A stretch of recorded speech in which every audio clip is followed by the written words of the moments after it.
Hello students. Now we will start new chapter 5 Golu grows a nose from the book An Alien Hand. There was a time when the elephant had no trunk. Golu, a baby elephant with a bulgy nose, is full of questions. He goes to the Limpopo River to find out more about the crocodile's eating habits. एक समय था जब elephant के trunk नहीं थे, उसकी सूंड नहीं थी। गोलू एक बेबी एलिफेंट है, उसके पास क्या था? एक bulgy nose. Bulgy nose means एक मोटा सा भद्दा सा एक नोज था, नाक थी। इज़ फुल ऑफ क्वेश्चंस, वो एकदम क्वेश्चन से भरा हुआ था वो Golu. He goes to the Limpopo river to find out more about the crocodiles eating habits. वो एक रिवर होता है लिम्पोपो रिवर, वहाँ वो उसको खोजता है ये जानने के लिए कि क्रोकोडाइल खाने में उनको खाना क्या पसंद है, वो क्या खाते हैं। Long long ago the elephant had no trunk. He had only a bulgy nose, as big as a boot.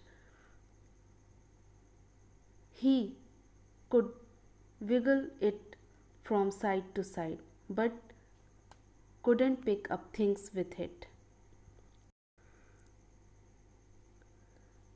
बहुत समय पहले की बात है कि एलिफेंट के ट्रंक नहीं होते थे, उनके सूंड नहीं थे,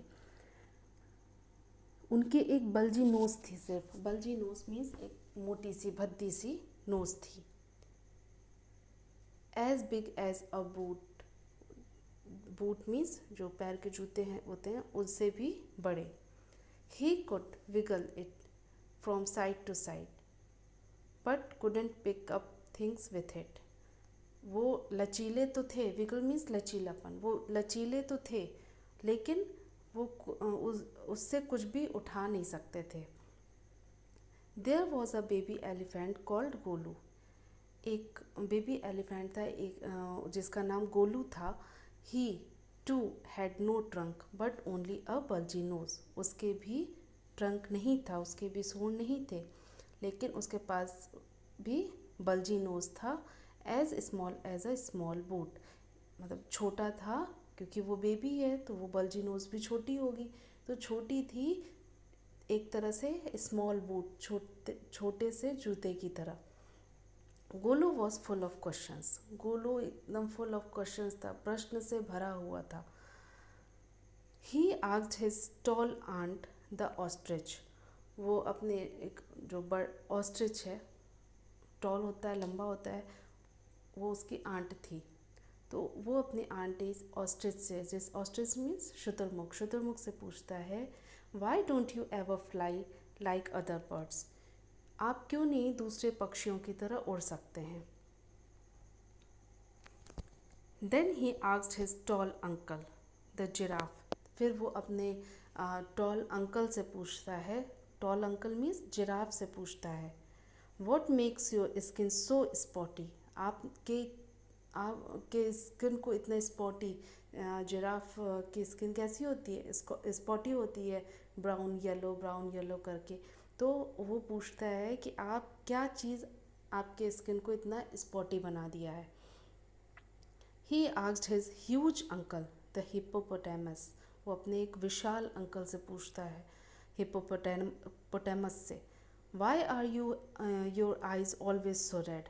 क्यों आपकी आंखें हमेशा रेड रहती है। He asked his hairy uncle the baboon, why do melons taste like melons. और वो अपने एक खूब झबरे वाले बाल से वाले अंकल से पूछता है, बबून से, कि Y do melons taste like melons. क्यों मेलन्स मीन्स वाटर मेलन्स, तरबूज, उसका टेस्ट मेलन की तरह होता है। The ostrich, the giraffe, the hippopotamus and the baboon had no answer to Golu's question. इन सब के पास ऑस्ट्रिच, जिराफ, हिप्पोपोटामस, बबून, किसी के पास गोलू के क्वेश्चंस का कोई जवाब नहीं था। Golu is a naughty baby, they said. He ask such difficult questions. वो क्या कहते थे? गोलू एक नॉटी बेबी है, एक शरारती बच्चा है, और उसके पास बहुत ही कठिन क्वेश्चन वो पूछता है। One day Golu met the manna bird sitting in the middle of a bush and he asked her, "What does the crocodile have for dinner?" एक दिन क्या होता है, गोलू एक मैना बर्ड से मिलता है जो कि झाड़ियों के बीच में बैठी हुई है। उससे पूछता है कि why does the crocodile have for what does the crocodile have for dinner, कि क्रोकोडाइल डिनर में क्या लेते हैं। The myna said, go to the banks of the great grassy Limpopo river and find out.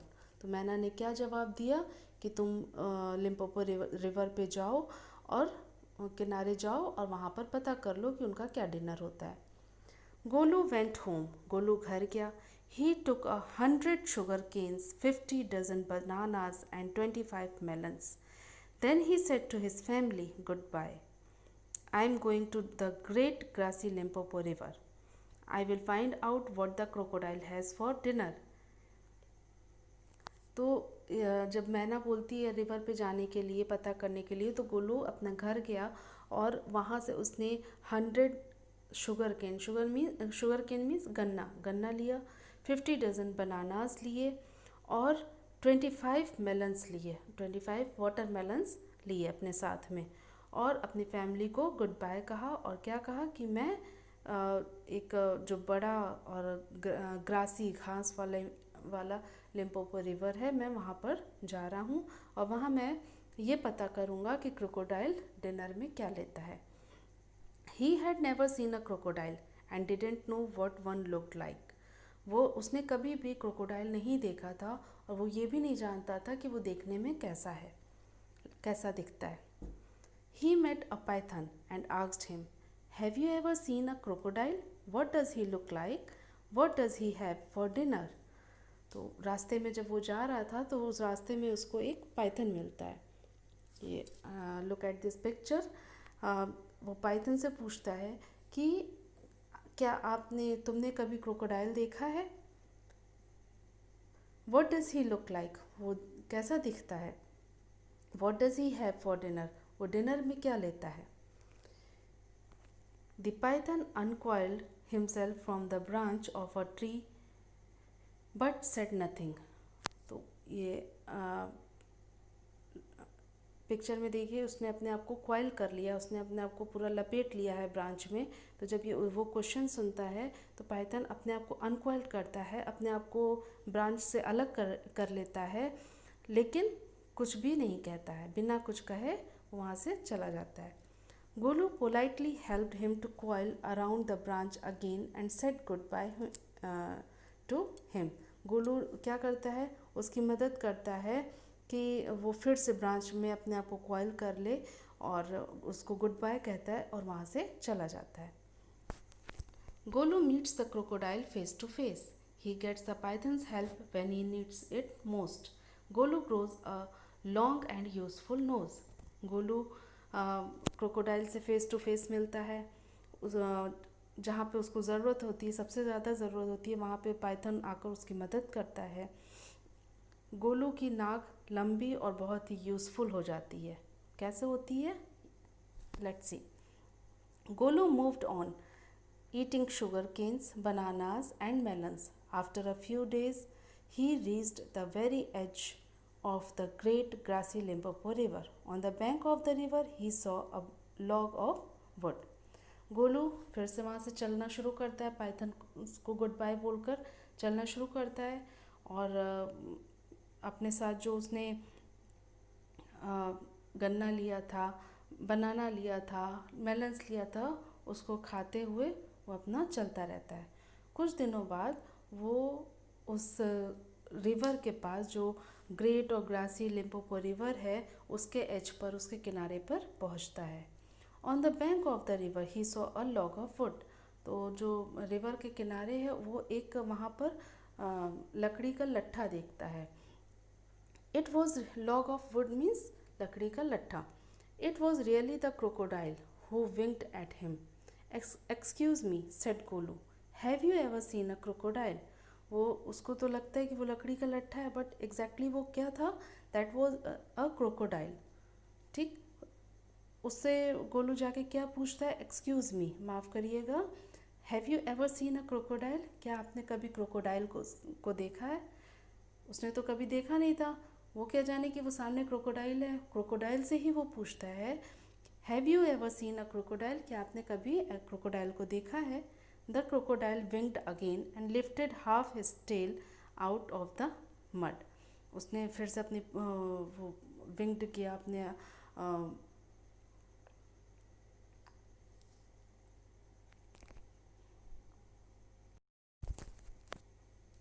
पलकों को झपकाया और फिर अपनी पूंछ को आधा उठा के कीचड़ में जो था उससे बाहर निकालता है। Lifted half his tail out of the mud, वो कीचड़ से, मिट्टी से बाहर करता है अपनी पूंछ को। कम here little one, said the crocodile. Crocodile ने कहा, क्या कहा? इधर आओ। Why do you ask such questions? तुम इस तरह के क्वेश्चंस क्यों पूछ रहे हो? आई वॉन्ट टू नो, मैं जानना चाहता हूँ। Come close little one, for I am the crocodile, and he shed crocodile tears to show it was quite true. और उसने और पास बुलाया कि और पास में आओ, मैं ही क्रोकोडाइल हूँ। Golu was afraid, but he sat down on the bank and said, you are the very person I was looking for. Please tell me what you have for dinner. Golu डर गया था, लेकिन वो बैठ गया वहीं बैंक पर, मतलब नदी के किनारे वो बैठ गया और कहा, तुम वही पर्सन हो जिसे मैं ढूंढ रहा था। प्लीज़ आप मुझे बताइए कि आप डिनर में क्या लेते हैं। Come here little one, I will whisper the answer to you, said the crocodile. Crocodile ने कहा, क्या कहा कि बेटे तुम और इधर आओ, मैं धीरे से तुम्हें, आई विल विस्पर, मैं धीरे से, विस्पर मीन्स फुसफुसाना, मैं तुम्हें धीरे से उसका जवाब दूंगा, तुम मेरे पास आओ। Golu put his head down close to the crocodile's snout and the crocodile caught him by the nose. Golu ने क्या कहा, अपने हेड को उसके क्रोकोडाइल के पास में कर दिया और नीचे झुका दिया, तो क्रोकोडाइल ने क्या किया, उसकी नाक झट से पकड़ ली। I think, said the crocodile, today a baby elephant will be my dinner. तो क्रोकोडाइल ने क्या कहा कि मुझे लगता है कि आज ये बेबी एलिफेंट ही मेरा डिनर बनेगा।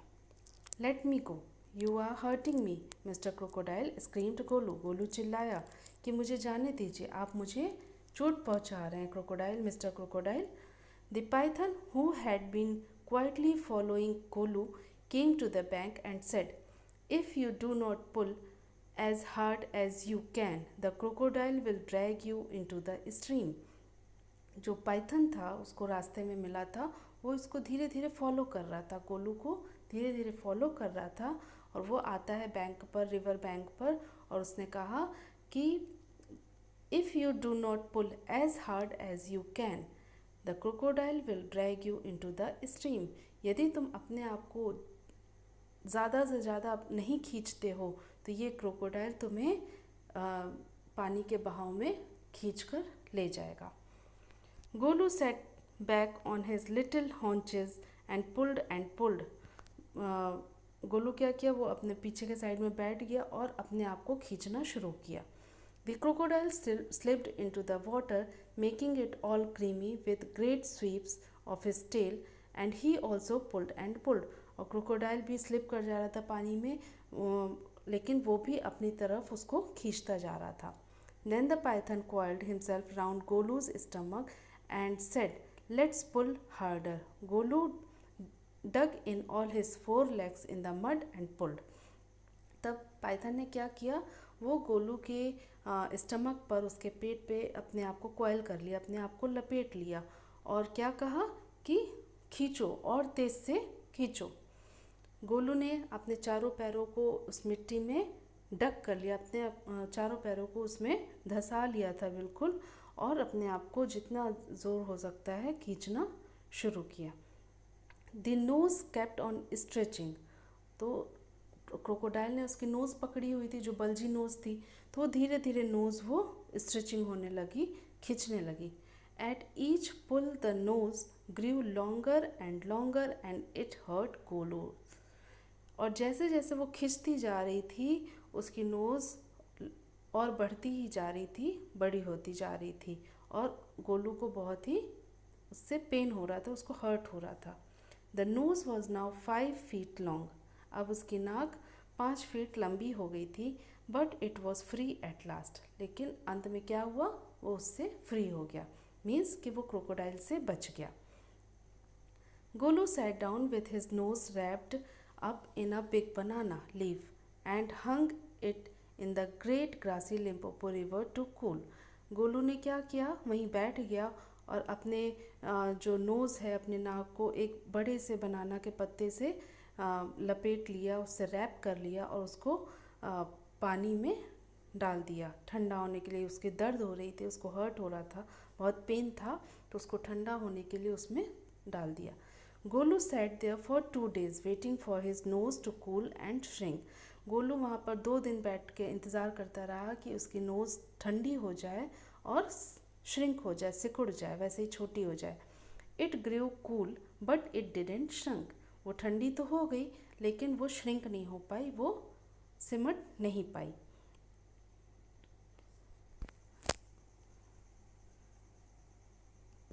At the end of the second day, a fly came and stung Golu on the shoulder. Golu lifted his long nose, trunk, and with it hit the fly dead. Second day क्या हुआ कि एक fly, एक मक्खी थी, वो आई और गोलू के शोल्डर को पे बैठने लगी, उसको परेशान करने लगी.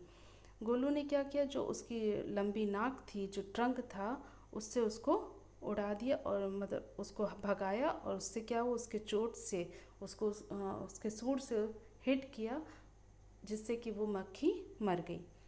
Advantage number 1, hissed the python. Python ने धीरे से कहा कि तुम्हारी लंबी जो नाक हुई है, इसका पहला एडवांटेज कि तुमने मक्खी को उससे भगाया, उसको मार दिया. You couldn't have done it with a small nose. ये इस तरह से तुम अपनी छोटी नाक से तो बिल्कुल ही भी नहीं कर सकते थे. Try and eat a little now. कोशिश करो और थोड़ा बहुत खाओ. Golu put out his trunk and plug a large bundle of grass. Golu ने अपने ट्रंक को बाहर किया और एक ग्रास के को बड़े से बंडल को प्लग किया, तोड़ा. He dusted it against his 4 legs and stuffed it into his mouth. उसने क्या किया, he dusted it against his 4 legs and stuffed it into his mouth. उसने उसको निकाला, उसको अपने पैर से थोड़ा साफ़ किया और साफ़ करके उसको मुंह में डाल लिया. Advantage number 2, hissed the python. Python ने फिर हिस किया, फिर फुफकारा कि दूसरा इसका एडवांटेज क्या हुआ, you couldn't have done it with a small nose. तुम जो अपना ग्रास तोड़ा है अपने ट्रंक से, तो पाइथन ने क्या कहा, ये अपने स्मॉल नोज से तुम नहीं कर सकते थे. Don't you think the sun is too hot now.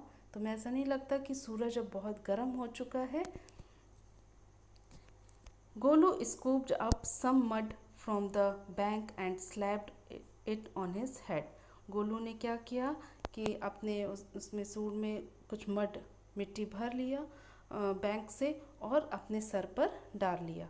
Advantage number 3, hissed the python. Python ने फिर फुफकारा कि advantage number 3, you couldn't have done it with a small nose. तुम इस तरह से अपने स्मॉल नोज से नहीं कर सकते थे. Thank you mister python, said Golu gratefully. I will remember all this and now I will go back to my family. अंत में क्या होता है, गोलू पाइथन को थैंक यू कहता है, धन्यवाद करता है. Thank you mister python. Golu ने बड़े प्यार से उनको धन्यवाद किया और क्या कहा कि ये इस चीज़ को मैं हमेशा याद रखूँगा कि इससे मुझे क्या क्या एडवांटेज हैं और अब मुझे अपने फैमिली के पास जाना होगा. So this is story written by Rudyard Kipling. Hope you enjoy the story. Thank you.